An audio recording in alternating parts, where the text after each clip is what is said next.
Hi friends, welcome to Animal life in Telugu. ఈరోజు మన topic ఏంటంటే ఎక్వేరియం ఫిల్టర్ని ఎలా క్లీన్ చేయాలనేది అయితే చూద్దాం.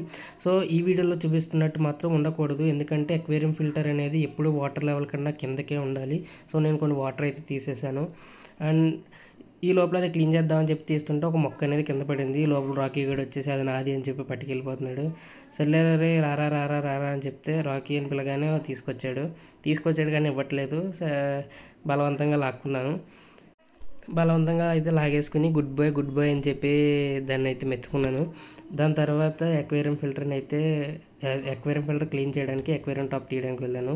సో ఇందులో ఏంటంటే ఓన్లీ గోరామి ఫిషెస్ మాత్రమే మిగిలాయి. ఇటువరకు నేను గోల్డ్ ఫిష్ చనిపోయినప్పుడు వీడియో పెట్టాను. అప్పుడు మన సబ్స్క్రైబర్స్లో ఒకళ్ళు అయితే కామెంట్ చేశారు, బ్రో చివరికి గౌరామి ఫిషెస్ మాత్రమే మిగిలితే మిగతా ఫిషెస్ ఏం మిగలవు అని చెప్పి. ఇందులో 3 టైప్స్ ఆఫ్ ఫిషెస్ అయితే ఉండేవి ఇటువరకు. సో అన్నట్లో ఓన్లీ గౌరామి ఫిషెస్ మాత్రమే బతికాయి. సో అందులో ఆ రెండు మాత్రమే ఉన్నాయి. సో ఎక్వేరియం ఫిల్టర్ని అయితే నార్మల్గా బయటికి తీసేయాలి. ఒక బకెట్ వాటర్ అయితే తీసుకోండి. వాటర్ తీసుకొని కింద స్పాంజ్ ఉంటుంది కదా, స్పాంజ్ డబ్బా అయితే తీసేయండి సపరేట్గానే. సో తీసి దాన్ని అయితే ఓపెన్ చేసి దాంట్లో ఉన్న స్పాంజ్ని అయితే బయటికి తీయండి. సో ఈ స్పాంజ్లోనే మొత్తం డస్ట్ అంతా కలెక్ట్ అవుతుంది అనమాట. అంటే ఫిష్ వేస్ట్ ఉంటుంది కదా, ఆ ఫిష్ వేస్ట్ అంతా ఇందులోకి కలెక్ట్ అవుతుంది. సో మొత్తం దీన్ని మనం నార్మల్ వాటర్లో స్పాంజ్ పిండేస్తే దీంట్లో ఉన్న మురికంతా బయటకు వచ్చేస్తుంది. కొంతమంది ఏం చేస్తారంటే సర్ఫ్ నీళ్ళలో క్లీన్ చేస్తుంటారు. సో అలా అయితే చేయకండి, ఎందుకంటే మళ్ళీ మనం ఎక్వేరియంలో పెడతాం కాబట్టి ఫిషెస్ అనేవి హామ్ అవుతాయి.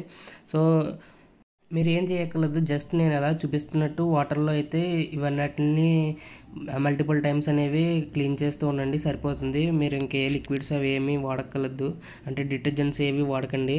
సో జస్ట్ ఇలా నీళ్ళలో ముంచి తీస్తూ ఉండండి. ఇది కింద ఫిల్టర్ అనమాట.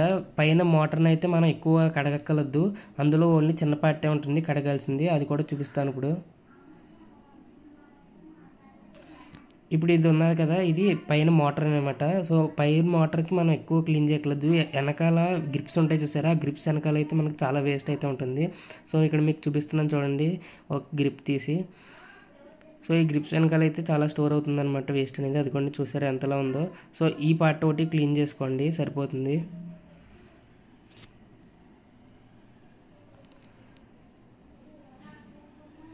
సేమ్ ఇందాకలాగే వాటర్లో జస్ట్ ముంచి తీసేయండి, సరిపోతుంది. ముంచి చేతితో రబ్ చేయండి, సరిపోతుంది. క్లీన్ చేసిన తర్వాత మళ్ళీ యాజ్ ఇట్ ఈజ్ వాటిని ఫిక్స్ చేసేసి ఎక్వేరియంలో పెట్టేసాక బబుల్స్ అయితే చాలా నీట్గా వస్తాయి. అండ్ ఫిల్టరింగ్ కూడా బాగా జరుగుతుంది.